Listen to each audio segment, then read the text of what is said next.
If I could persuade you to believe what tonight I hope I will try to, your entire world would change. You hear the word God, the word Jehovah, the word Lord, the word Jesus, the word Christ, and you think of something other than yourself, one that is greater, one that you would worship. Tonight it is my purpose to show you that God and the I of man are one. When you say I am, that is the God of Scripture. Confined as you are, you think, how could it be? God created the universe and sustains it. And here I am, like a little worm, 10 years, and then I vanish. But now let us turn to Scripture. We turn now to the 16th chapter of Matthew. And the question is asked of the disciples, the followers, those who have heard him. And he said to them, who do men say that the Son of Man is? And they reply, well, some say John the Baptist, come again. Others, Elijah. Others, Jeremiah, or one of the prophets. And then he said to them, but who do you say that I am? And the spokesman called Peter answered and said, thou art the Christ, the Son of the living God. And he said to him, blessed art thou, Simon Bar-Jonah, for flesh and blood could not have told you this, but my Father who is in heaven. So here he equates the Son of Man with the eye of man, not the organ that sees or through which you see, but your sense of awareness, that I amness, when you are aware of being, your consciousness, your human imagination. So he equates the two. The Son of Man spoken of in the Old Testament and brought forward into the New is nothing more than the I of man. And he calls it the Christ, and defines Christ as the Son, of God. Now we find Christ being defined in the New Testament as the power of God and the wisdom of God. So the I of man is the power of God and the wisdom of God. If man does not know it, well, then he will not exercise that power. He will not exercise that wisdom. So tonight I am trying to persuade you that when you say I, before you say anything, that is the power and the wisdom of God. You can't separate the power of God and the wisdom of God from God. So you will say in the end, I and my Father are one, for he is called the Son of God. Now we are called upon to test this, if it be true. Can we test it? I hope you'll put it to the test. When I tell you that your own wonderful I amness is God, though prior to that you believe that you are little something, moving across the earth for a few years, 70 years, and then you will vanish, in the hope of some restoration, but a hope, no assurance. But now I'm going to tell you that you really are God. Your own wonderful consciousness, your human imagination, that is the God of Scripture. And there is no other God. Imprisoned as you are in these bodies of flesh, You did it for a purpose. Now let us see what it tells us about this Son of Man that is now equated with the I of man. No one has ever ascended into heaven but he who descended from heaven, the Son of Man. You'll read that in the 3rd chapter, the 13th verse of John. So here we find you are a pre-existent being. No one can ascend into heaven but he who descended from heaven, the Son of Man. Your ascension in the next verse, the 14th verse, is showing you how you ascend. As Moses lifted up the serpent in the wilderness, so must the Son of Man be lifted up. That's all imagery, and yet it is true. You descended into generation in a world of death where everything begins, it waxes, it wanes, and then it disappears. But there's something in you, clothed in this garment, that does die, that is pre-existent, and its home is heaven, which is harmony. You gave it up completely. You aren't pretending that you're a man. You descended into man. You became man. With all the weaknesses, all the limitations, all the restrictions of man, to experience this world of death and decay. There will come a moment in time that you will ascend from this restriction, taking with you the experience that is yours because of this restriction. And you will ascend in the same manner that Moses lifted up the serpent in the wilderness. That was an adumbration. That was a foreshadowing. You will rise from the base of your spine, up your spine into your own skull, for heaven is within you. And you will rise like a fiery serpent, without any loss of identity. The form you wear, I hesitate to describe it. I will tell you that your face is human, your hands are human, your voice is human, but do not ask me to describe the body that you wear.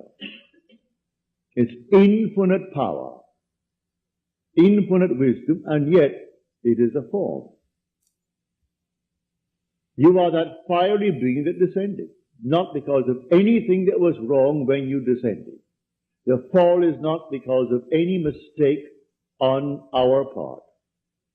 It's a predetermined plan to come down into the world of death and decay and overcome it.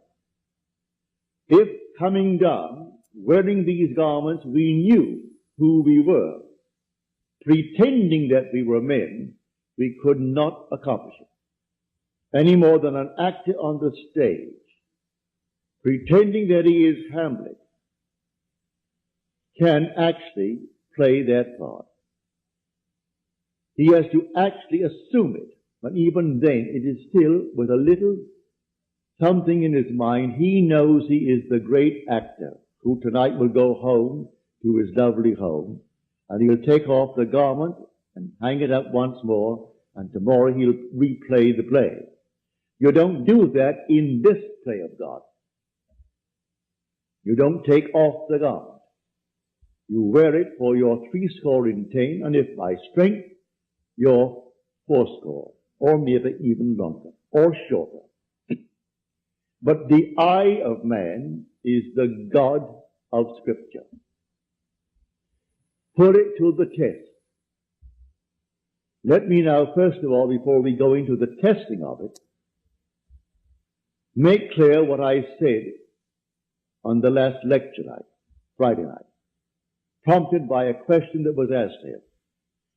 For I had said in the previous lecture that there are ranks in heaven as they are on earth, for this is only a copy.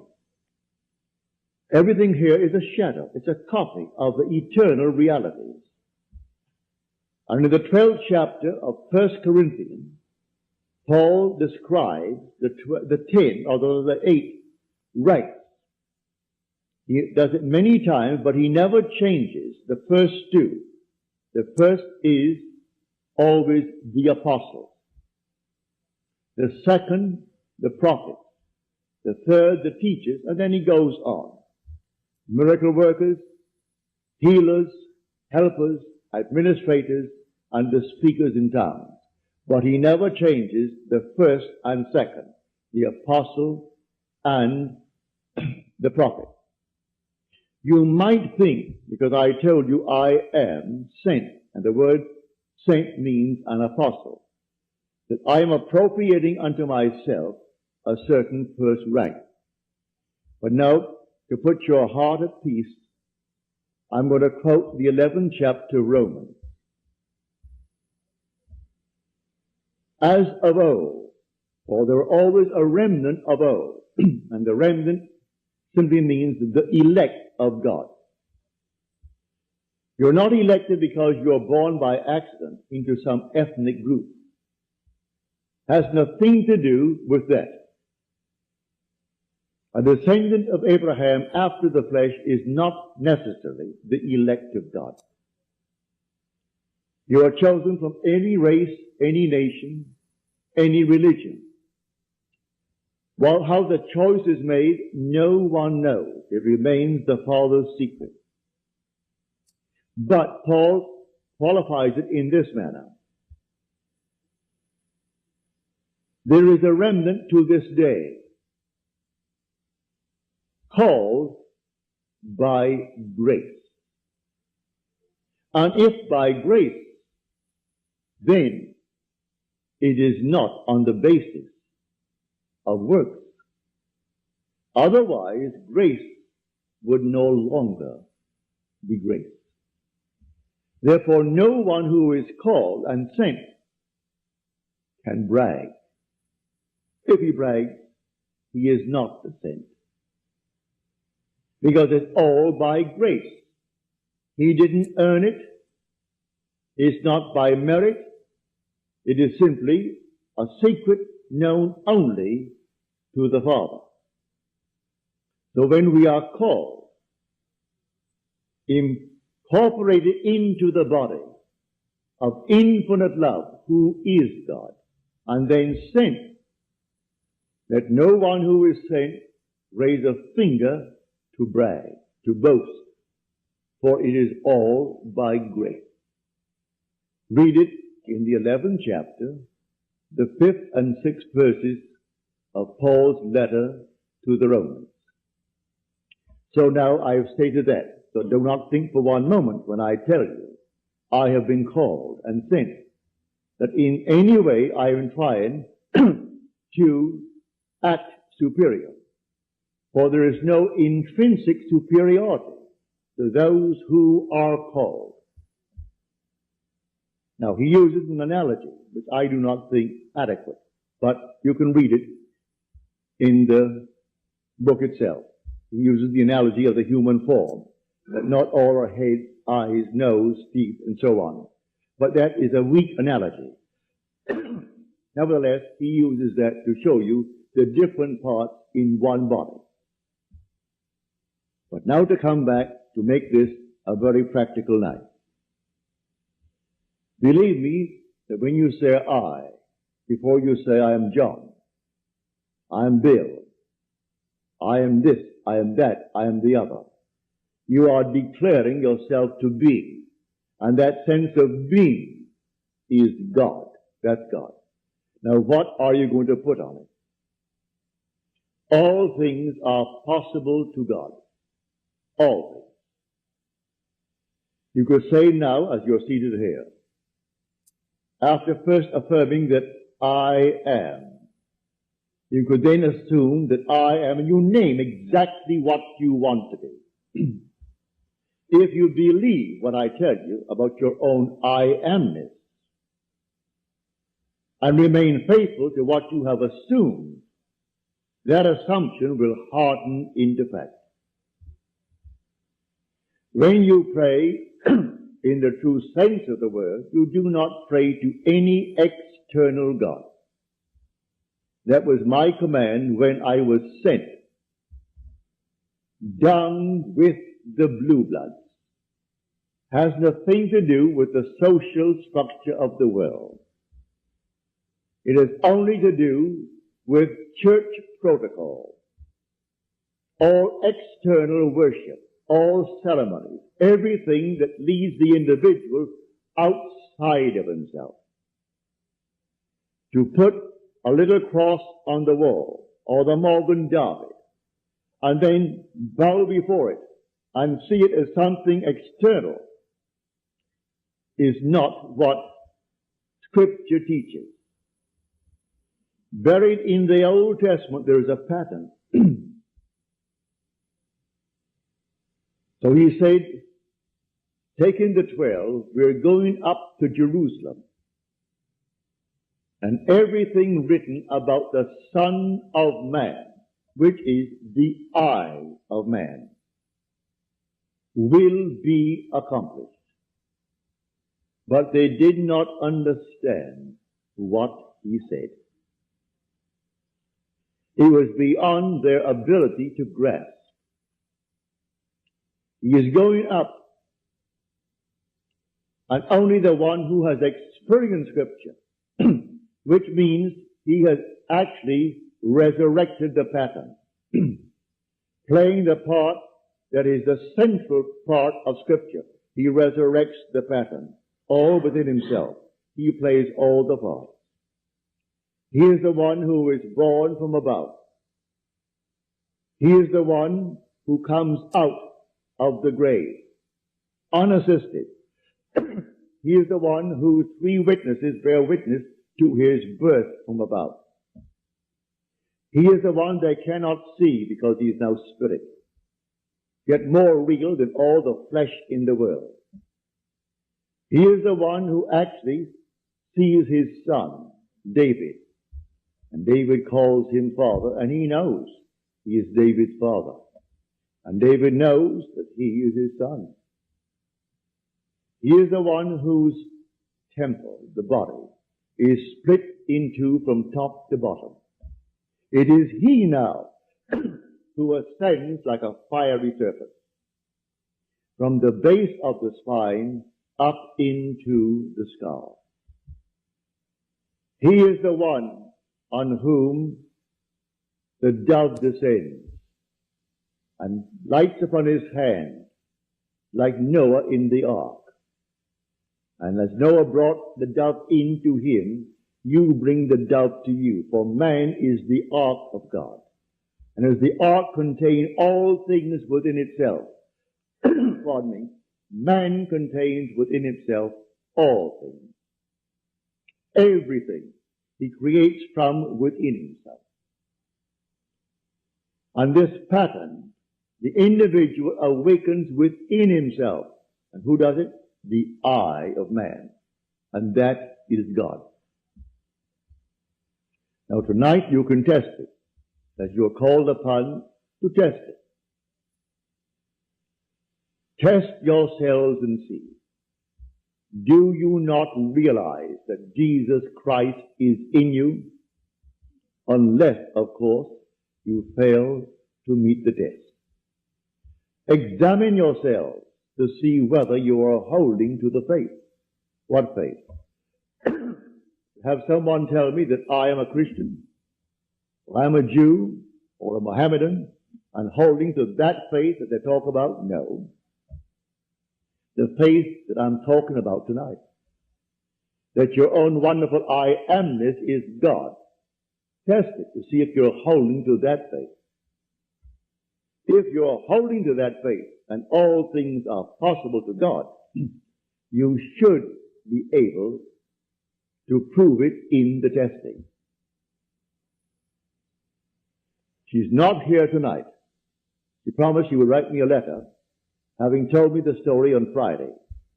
But I know she finds it difficult to express herself in writing. She can paint and paint and paint and do all kinds of lovely things in painting, drawing. And when I say to her, please write it that I may tell it to my audience before I close, but I have no future plans after I close on the 29th. So I would like to share your experience with them, to encourage everyone in this world to do what you did. Well, the letter didn't come. I can see her struggling over one page and rubbing out a line because she didn't spell the word correctly, and going over the next one. But she can take a piece of canvas and a piece of paper and do miracles with it.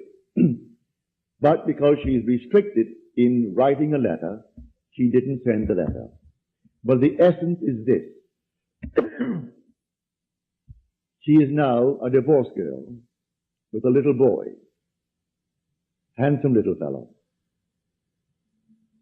Well, when you're living alone and you need money and you have a child to support and you have a home, all the things, and the money isn't coming in, then you're up against it. So she said, I blew my top, as you're told in the Psalms to do. Pardon me. She said, then I applied this principle. And I assumed that I had exactly what I need plus and plus. Then I got a call from First National City Bank of New York City. Now that is the second largest bank in our country. Bank of America comes first, they are second, and Chase Manhattan is third. Given me an order. She has no agent. This is an unsolicited statement. An order for $5,000, which she can execute and deliver within a month. Well, the First National City Bank of New York is not going to be hard-pressed to pay her immediately $5,000. If she called them and told them to pay it in advance, they would willingly pay it in advance. And she said, I can execute that order in 1 month. But I want the details. I had hoped she would send me, as she promised last Friday, but knowing her restriction concerning the use of words. You can use the brush, and use the pen, and use the pencil, but she's limited in the use of words. Eventually, she will send it, but I had hoped to have it by tonight. So I could give you exactly what she did. But this is what I do. Having convinced myself through experience, I have come to the conclusion that because I am aware that I am, that is God. For if by him all things are made, and without him is not anything made that is made, and I start from scratch, only imagining a state, and then I boldly assume that it is real, that I am actually experiencing that state now. And then in the not distant future, that state crystallizes in my world. Well, then I have found God. I have found the source of the phenomena of life. My only concern then is to share it with others and tell them, for they're all one. We are one. No one is greater than the other, not fundamentally. In his claims of what he is in the world of Caesar, he has more money, or he has so-and-so and so-and-so, but basically the same creative power in the man tonight behind bars serving life is the same creative power of the one who sentenced him to life. It's the same being. There is only one God. Hear, O Israel, the Lord, our God, the Lord is one. And the word translated, the Lord, is Yod He Vav He. Properly translated is I am. When you go unto the people of Israel, and they ask you, what is his name? And you claim that the God of Abraham and the God of Jacob and the God of Isaac sent you. You say unto them, I am has sent me. That's my name forever. And by this name I shall be known throughout all generations. But man finds it difficult keeping the tense. And so he speaks of thou art, or he is. And he never actually comes down to the fundamental and knows that I am. I am the cause of the phenomena of my life, good, bad, or indifferent. I have to live with it and change my assumptions if I would change the world in which I live. But now, can I help a seeming other? I say you are myself pushed out. Can I help another? Yes, because there's only one. If your request of me comes within the framework of the golden rule, something that I would like done to me, then I can willingly help you. If you ask of me that which does not come within the frame of the golden rule, do not ask it of me. I grant you complete freedom to go elsewhere and go to anyone who will tell you they can do it in spite of what he said. Go ahead. But if anyone asks of me any request, all that I do is this. It's so simple. We are told in Scripture, whatever we ask of him, knowing that he hears it, it shall be done for us. If we know he hears it. Well, can you imagine you seated here on the surface of your being, a rational being, knowing something that the depth of your own being that encompasses you doesn't know? So you know, and you think, well, he doesn't know. Well, read that in the story of Ezekiel. You'll read it in the 38th chapter. And these are the elders of Israel that went into the dark room. And they are carving on the walls all gruesome things. And they said within themselves, the Lord does not see us. And the Lord is speaking to his prophet Ezekiel. And he said, the elders of Israel say that I do not see them. And watch what they're doing, making all these abominable things within the great cavern. They will all reap them, because I see everything that the elders of Israel see. But they think because it's dark and it's a cavern, no one knows what he is doing. That God doesn't know it. I have said time and again, there is no fiction in this world. You might have heard the story, and you read the story, concerning the seajacking of the Queen Elizabeth. You might have read the article in Time that some girl at Hunter College wrote that story in detail. And she was so shy, when it came to the point to be read, she could not read it. She's a shy, sweet lady with a gift of writing. She wrote that in detail, including those who seemingly participated, a terminal case in cancer, and one who is running away from the law, who has not a thing to gain, and therefore is quite willing to blow the Queen Elizabeth with 2,200 souls aboard.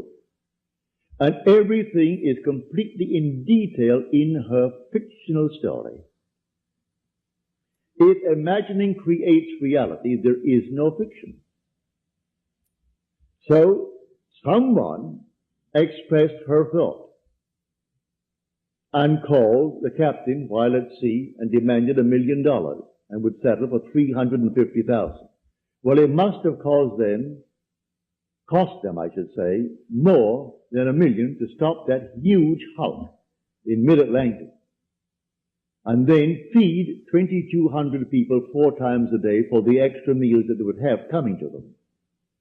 Plus all the things that you put it all together, it would cost more than $1 million. And a little girl, possibly writing this for her PhD or writing it for some reason, and she writes it in detail. They gave her name so you can contact her. They gave the school is Hunter College in New York City. And everything in detail, pardon me, is told in that story. So I tell you, you sit down and write fiction. Need not put it down. My friend wrote fiction. She had a large sum of money coming in. And she went to town within herself, and she wrote in herself, and blew her top, as it were.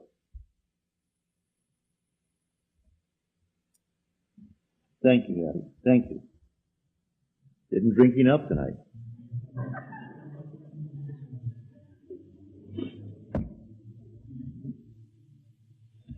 So she, in the depth of her own being, conjured the sum of money that she needed. Beyond, always go beyond.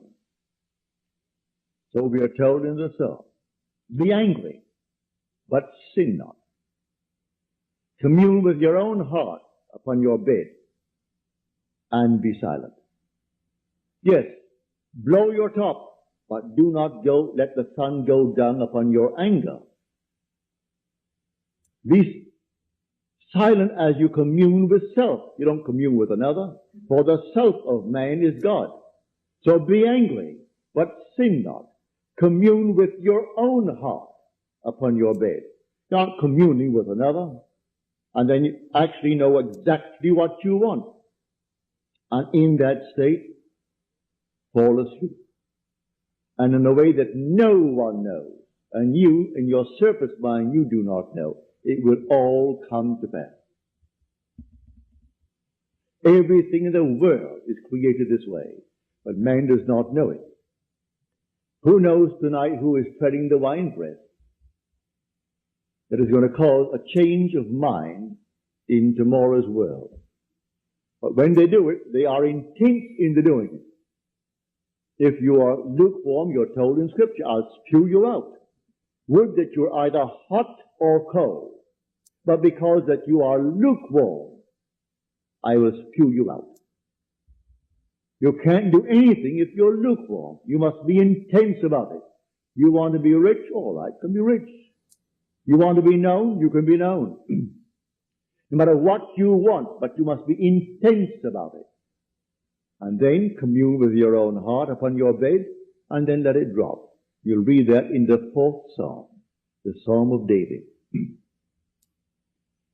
So I say to everyone here, believe me, your own wonderful I amness, your consciousness, your wonderful human imagination, that is God.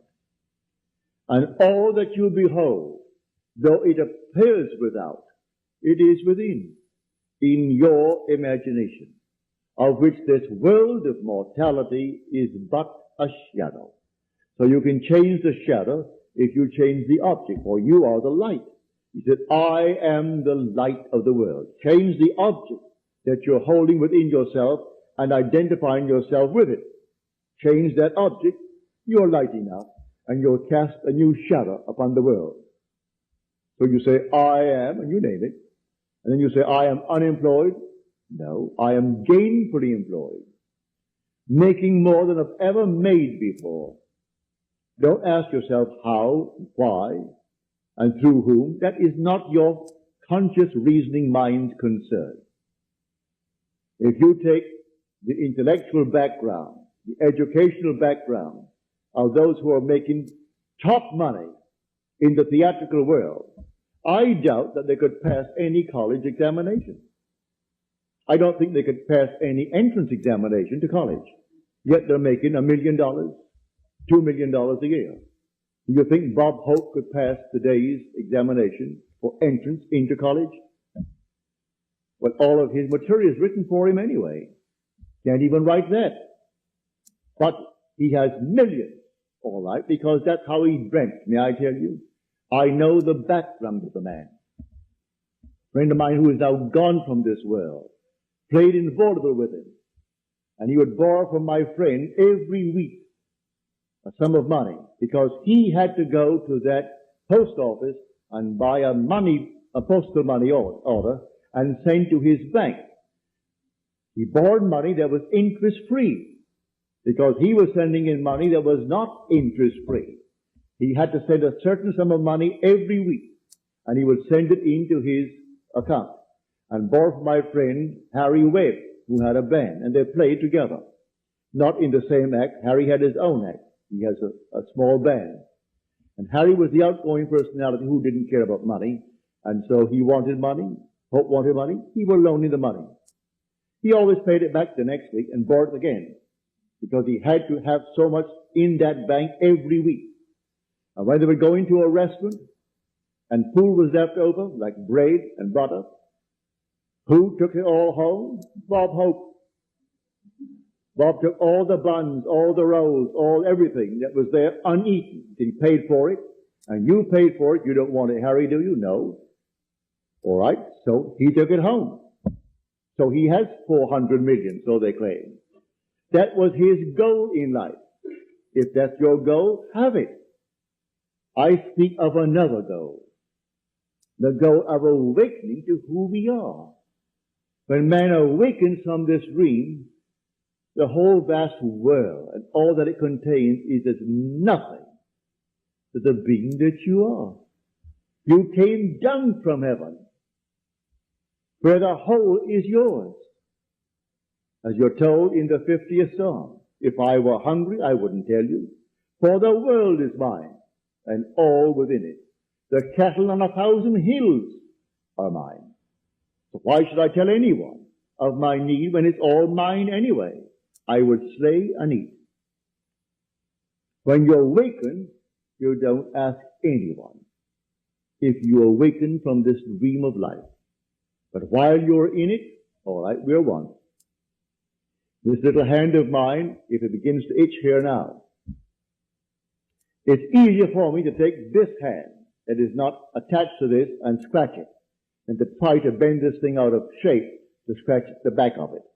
I could rub it here, but why not? This is easier. And take a part of my own being to ease the itch. Or there will be all one pushed out. So you can do it. Ask anyone that you trust. Now I tell you, he isn't, if he knows how to pray, he isn't going to burst any blood vessel. He isn't going to get down on his knees and pray to any external God if he knows how to pray. He isn't going to beg of anyone in this world. What he will do, he will simply represent you to himself as one telling him that you have what you asked of him. And when he is satisfied that you told him that you have it, don't ask the second time for the same thing, because he is not going to listen to you. He heard it, he is still hearing it, and he will continue to hear it until that which he has heard is perfectly externalized. So don't think you need several treatments. That's a lot of nonsense. Treatments for what? It either is or it isn't. So when they start getting you on the hook and say, no, I think you'll need more treatment. You need more treatment. She or he or the crowd, they do not know what they are doing. When you pray, go within and close the door of the senses. Deny all that seems so obvious. And your Father who is within will reward you openly. But commune with self, for you and the Father are one. So you commune with self. And what does he tell you? Exactly what was asked of you. He heard it, and he has all the ways and means that you on the surface of your being know not of. He will do it. You can ask anything of one if it comes within the framework of his code of ethics. Don't ask anyone who knows how to pray something that does not come within his golden rule. Do unto others as you would have them do unto you. Just as simple as that. And most of the requests would come within that rule. And so you simply hear it. And then you drop it completely. And in the depths of your own being, you're still hearing it. And the Father knows all means, all ways. And so he singles out the best way to externalize it. Here in New York City, many years ago, this lady, a lady of considerable means, she left her home in New York City and went off to Paris with her 2 children, leaving her home and her maid.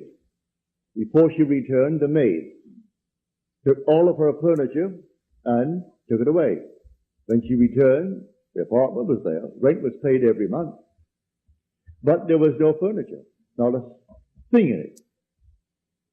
She employed a private agency, told the police department, told all the authorities in New York City, and plus her private agency.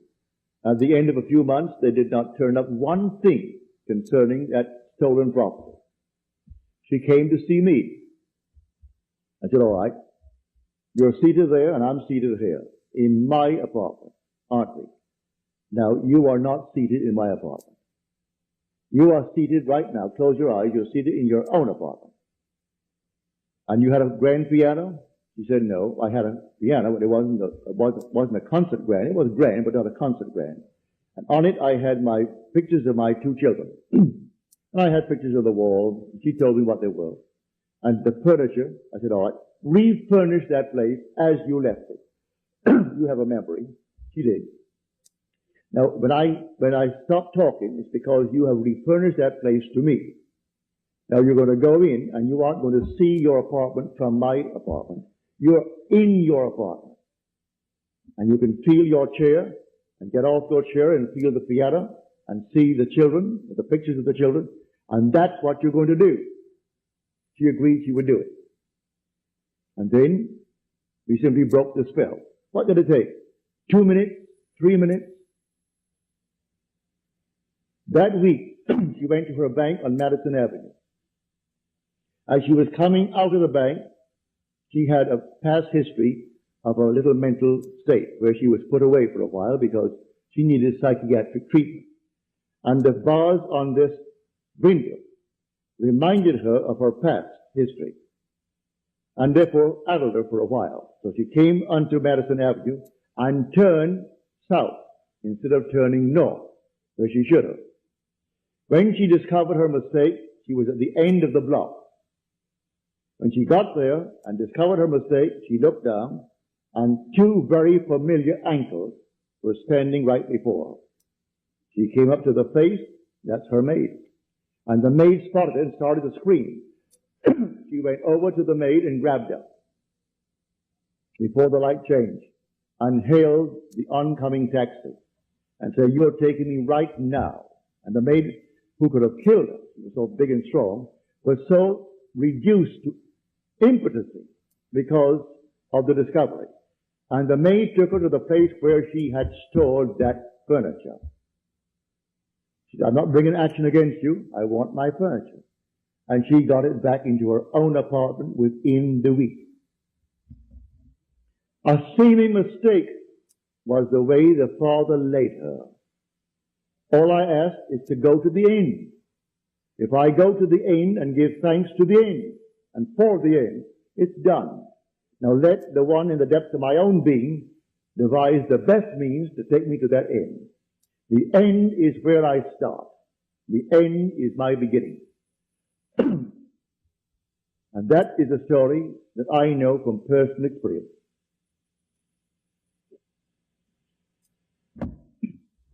So do not attempt to devise the means and tell the one that you ask to pray for you how it should be done.